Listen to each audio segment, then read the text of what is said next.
ನಮಸ್ಕಾರ ನನ್ನೆಲ್ಲ ರೈತ ಬಂಧುರಿಗೂ ಕೂಡ ಮತ್ತೊಮ್ಮೆ ನಮ್ಮ ಯೂಟ್ಯೂಬ್ ಚಾನಲ್ಗೆ ಸ್ವಾಗತ. ಇಂದಿನ ತೊಗರಿ ರೇಟ್ ಮತ್ತು ಯಾವ ಜಿಲ್ಲೆಯಲ್ಲಿ ಏನು ರೇಟ್ ಆಗಿದೆ, ಕಳೆದ ದಿನದಿಂದ ಒಂದೆರಡು ದಿನದಿಂದ ಮತ್ತೆ ಸ್ವಲ್ಪ ಇಳಿಕೆ ಕಾಣ್ತಾ ಇದೆ. ಹಾಗಾದರೆ ಯಾವ ಜಿಲ್ಲೆಯಲ್ಲಿ ಏನು ರೇಟ್ ಇದೆ ಅಂತ ಸಂಪೂರ್ಣ ಮಾಹಿತಿ ನೋಡ್ತಾ ಹೋಗೋಣ. ಕಲಬುರಗಿ, ರಾಯಚೂರು, ವಿಜಯಪುರ, ಯಾದಗಿರಿ, ಬಳ್ಳಾರಿ, ಬಾಗಲಕೋಟೆ ಮುಂತಾದ ಜಿಲ್ಲೆಯಲ್ಲಿ ಏನು ರೇಟ್ ಆಗಿದೆ ಅಂತ ಸಂಪೂರ್ಣ ಮಾಹಿತಿ ಈ ಒಂದು ವಿಡಿಯೋದಲ್ಲಿ ತಿಳಿಸ್ಕೊಡ್ತಾ ಹೋಗ್ತೀನಿ, ಬನ್ನಿ. ನಮ್ದು ಕೂಡ APMC ಮಾರ್ಕೆಟ್ ಇದೆ. ನೀವೇನಾದರೂ ತೊಗರಿ, ಕಡಲೆ, ಜೋಳ, ಮೆಕ್ಕೆಜೋಳ, ಸೂರ್ಯಪಾನ ಏನಾದರೂ ಸೇಲ್ ಮಾಡ್ಬೇಕಾ? ಖಂಡಿತ ಸೇಲ್ ಮಾಡಿ, ನಾನು ಕೂಡ ಪರ್ಚೇಸ್ ಮಾಡ್ಕೊಳ್ತೀನಿ. ವಾಟ್ಸಪ್ ಗ್ರೂಪ್ ಸಹ ಮಾಡಿರ್ತೀನಿ. ಲಿಂಕ್ ಬಂದುಬಿಟ್ಟು ಡಿಸ್ಕ್ರಿಪ್ಷನ್ ಬಾಕ್ಸ್ನಲ್ಲಿ ಮೆನ್ಷನ್ ಮಾಡಿರ್ತೀನಿ. ಇದೇ ಮೊದಲ ಬಾರಿಗೆ ನಮ್ಮ ಯೂಟ್ಯೂಬ್ ಚಾನಲ್ ನೋಡ್ತಿದ್ರೆ ಒಂದು ಸಬ್ಸ್ಕ್ರೈಬ್ ಮಾಡಿ, ವಿಡಿಯೋ ಇಷ್ಟ ಆಗಿದ್ರೆ ಒಂದು ಲೈಕ್ ಮಾಡಿ. ಸಬ್ಸ್ಕ್ರೈಬ್ ಆದ ನಂತರ ನಿಮಗೆ ಜಾಯ್ನ್ ಬಟನ್ ಕಾಣುತ್ತೆ, 50 ರೂಪಾಯಿ ಕೊಟ್ಟು ಜಾಯ್ನ್ ಆದರೆ ನಿಮಗೆ ಮೆಂಬರ್ ಆಗಿ ಆ್ಯಡ್ ಆಗ್ತೀರಾ ನೋಡಿ. ಕಲಬುರಗಿ ಮಾರ್ಕೆಟ್ ಇವತ್ತಿನ ಮುಂಜಾನೆ ರೇಟ್ ಬಂದುಬಿಟ್ಟು 7,800 ರೂಪಾಯಿಂದ ಹಿಡಿದು 8,000, 8,250 ರೂಪಾಯಿವರೆಗೂ ಕೂಡ ಪ್ರತಿ ಟಾಪ್ ಕ್ವಾಲಿಟಿ ರೇಟ್ಗೆ ಆಗಿದೆ ಅಂತ ಹೇಳ್ಬೋದು. ತೊಗರಿ ಕ್ವಾಲಿಟಿ ಮೇಲೆ ರೇಟ್ ಆಗಿರುತ್ತೆ, ಹೆಚ್ಚು ಕಡಿಮೆ ತೊಗೊತಿರ್ತಾರೆ. ನಿಮ್ಮ ಸ್ಥಳೀಯ APMC ಮೇಲೆ 100 ರೂಪಾಯಿ ಅಥವಾ 200 ರೂಪಾಯಿ ಹೆಚ್ಚು ಕಡಿಮೆ ತೊಗೊತಿರ್ತಾರೆ ನೋಡಿ. ಅದೇ ರೀತಿಯಾಗಿ ರಾಯಚೂರು ಮಾರ್ಕೆಟ್ ಬಂದುಬಿಟ್ಟು 7,900 ರೂಪಾಯಿಂದ ಹಿಡಿದು 8,000 ರೂಪಾಯಿವರೆಗೂ ಕೂಡ ಪ್ರತಿ 100 kg ಆಗಿದೆ ಅಂತ ಹೇಳ್ಬೋದು. ರಾಯಚೂರು ಮಾರ್ಕೆಟ್ ಪ್ರೈಸ್ ಇದು ಬಂದುಬಿಟ್ಟು ನಿಮ್ಮ ಸ್ಥಳೀಯ APMC ಮೇಲೆ 100 ರೂಪಾಯಿ ಅಥವಾ 200 ರೂಪಾಯಿ ಹೆಚ್ಚು ಕಡಿಮೆ ತೊಗೊತಿರ್ತಾರೆ.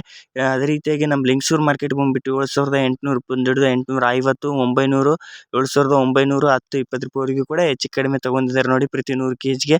ಕಳೆದ 2 ದಿನದಿಂದ ತೊಗರಿ ರೇಟ್ ಇಳಿಕೆ ಆಗಿದೆ ಅಂತ ಹೇಳ್ಬೋದು. ಇದು ಇವತ್ತಿನ ಮುಂಜಾನೆ ರೇಟ್ ಆಗಿರುತ್ತೆ. ಮಧ್ಯಾಹ್ನ ಮತ್ತು ಸಾಯಂಕಾಲದ ರೇಟ್ ಚೇಂಜ್ ಆಗ್ತಾನೆ ಇರುತ್ತೆ ನೋಡಿ. ಅದಕ್ಕಾಗಿ ವಿಡಿಯೋ ಸ್ಕಿಪ್ ಮಾಡಿದೆ ನೋಡಿ, ತಿಳಿಸ್ಕೊಡ್ತೀನಿ. ಬೀದರ್ ಮಾರ್ಕೆಟ್ ಬಂದುಬಿಟ್ಟು 8,000 ರೂಪಾಯಿಂದ ಹಿಡಿದು 8,100, 200, 250 ರೂಪಾಯಿವರೆಗೂ ಕೂಡ ಹೆಚ್ಚು ಕಡಿಮೆ ತೊಗೊಂಡಿದ್ದಾರೆ ಅಂತಲೇ ಹೇಳ್ಬೋದು. ಅದೇ ರೀತಿಯಾಗಿ ನಮ್ಮ ಯಾದಗಿರಿ ಮಾರ್ಕೆಟ್ ನೋಡ್ತಾ ಹೋದರೆ 8,100 ರೂಪಾಯಿಂದ ಹಿಡಿದು 8,250 ರೂಪಾಯಿವರೆಗೂ ಕೂಡ ಆಗಿದ್ದರೆ ಟಾಪ್ ಕ್ವಾಲಿಟಿ ರೇಟ್ ಬಂದುಬಿಟ್ಟು 8,290 ರೂಪಾಯಿವರೆಗೂ ಕೂಡ ಪ್ರತಿ 100 kg ಆಗಿದೆ ಅಂತಲೇ ಹೇಳ್ಬೋದು. ಅದೇ ರೀತಿಯಾಗಿ ವಿಜಯಪುರ ಮಾರ್ಕೆಟ್ ರೇಟ್ ನೋಡ್ತಾ ಹೋದರೆ 7,340 ರೂಪಾಯಿಂದ ಹಿಡಿದು 7,400 ರೂಪಾಯಿವರೆಗೂ ಕೂಡ ಆಗಿದ್ದರೆ ಟಾಪ್ ಕ್ವಾಲಿಟಿ ರೇಟ್ ಬಂದುಬಿಟ್ಟು 7,500 ರೂಪಾಯಿವರೆಗೂ ಕೂಡ ಹೆಚ್ಚು ಕಡಿಮೆ ನಿಮ್ಮ ಸ್ಥಳೀಯ APMC ಮೇಲೆ 100 ರೂಪಾಯಿ ಅಥವಾ 200 ರೂಪಾಯಿ ತೊಗೊಂಡಿದ್ದಾರೆ ಅಂತಲೇ ಹೇಳ್ಬೋದು.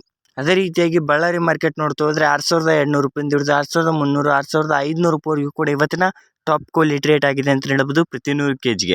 ಈ ಮಾಹಿತಿ ನಿಮಗೆ ಹೆಲ್ಪ್ಫುಲ್ ಆಗಿದೆ ಅಂತಲೇ ತಿಳ್ಕೊತಿದ್ದೀನಿ ನೋಡಿ. ಕಡಲೆಕಾಳು ಮತ್ತು ಮೆಕ್ಕೆಜೋಳದ ರೇಟ್ ಏನು ರೇಟ್ ಆಗಿದೆ ಅಂತ ತಿಳಿಸ್ಕೊಡಿ ಅಂತ ಕೇಳ್ತಿದ್ರಿ, ಅದು ಕೂಡ ವಿಡಿಯೋ ಮಾಡಿ ಹಾಕ್ತೀನಿ. ನೀವೇನಾದರೂ ಕಮೆಂಟ್ ಮಾಡಿ, ಖಂಡಿತವಾಗಿ ವಿಡಿಯೋ ಮಾಡಿ ಹಾಕ್ತೀನಿ. ಇನ್ನೊಂದು ಮಾಹಿತಿ ಏನಪ್ಪ ಅಂತಂದರೆ ಎವರೇಜ್ ಪ್ರೈಸ್ಗೂ ಟಾಪ್ ಕ್ವಾಲಿಟಿ ರೇಟ್ಗೆ ಏನು ವ್ಯತ್ಯಾಸ ಅಂತಂದರೆ ತೊಗರಿ ಕ್ವಾಲಿಟಿ ಮೇಲೆ ರೇಟ್ ಆಗಿರುತ್ತೆ ನೋಡಿ. ತೊಗರಿ ಕ್ವಾಲಿಟಿ ಚೆನ್ನಾಗಿದ್ದರೆ ಚೆನ್ನಾಗಿರೋ ರೇಟ್ ಬರುತ್ತೆ, ಇಲ್ಲಪ್ಪ ಅಂತಂದರೆ ಎವರೇಜ್ ರೇಟ್ ಅನ್ವಯ ಆಗುತ್ತೆ. ಮತ್ತು ಓಲ್ಡ್ ತೊಗರಿಗೂ ನ್ಯೂ ತೊಗರಿಗೂ ಮಿನಿಮಮ್ ಡಿಫ್ರೆನ್ಸ್ ಬಂದುಬಿಟ್ಟು ನಿಮಗೆ 400 ರೂಪಾಯಿಂದ 500 ರೂಪಾಯಿ ಡಿಫ್ರೆನ್ಸ್ ಓಲ್ಡ್ ಮತ್ತು ನ್ಯೂ ತೊಗರಿಗೆ ಡಿಫ್ರೆನ್ಸ್ ಇರುತ್ತೆ. ನಿಮಗೇನಾದರೂ ಅದು ಓಲ್ಡ್ ತೊಗರಿ ಯಾವ ಥರ ಡಿಫ್ರೆನ್ಸ್ ಅಂತ ವಿಡಿಯೋ ಬೇಕಾಗಿದ್ದರೆ ಖಂಡಿತ ಕಮೆಂಟ್ ಮಾಡಿ, ಅದಕ್ಕೆ ಕೂಡ ವಿಡಿಯೋ ಮಾಡಿ ತಿಳಿಸ್ಕೊಡ್ತೀನಿ. ಮತ್ತು ನಿಮ್ಮ ಜಿಲ್ಲೆಯಲ್ಲಿ ಏನು ರೇಟ್ ಆಗಿದೆ ಅಂತ ತಪ್ಪದೆ ಕಮೆಂಟ್ ಮಾಡೋದನ್ನು ಮರಿಬೇಡಿ. ಸಬ್ಸ್ಕ್ರೈಬ್ ಆದ ನಂತರ ಜಾಯ್ನ್ ಬಟನ್ ಕಾಣುತ್ತೆ, ನೀವೇನಾದರೂ ಜಾಯ್ನ್ ಆದರೆ ನನಗೆ ಮೆಂಬರ್ ಆಗಿ ಆ್ಯಡ್ ಆಗ್ತೀರಾ. ಧನ್ಯವಾದ. ಮತ್ತು ನೆಕ್ಸ್ಟ್ ವಿಡಿಯೋದಲ್ಲಿ ಸಿಗೋಣ. Thank you.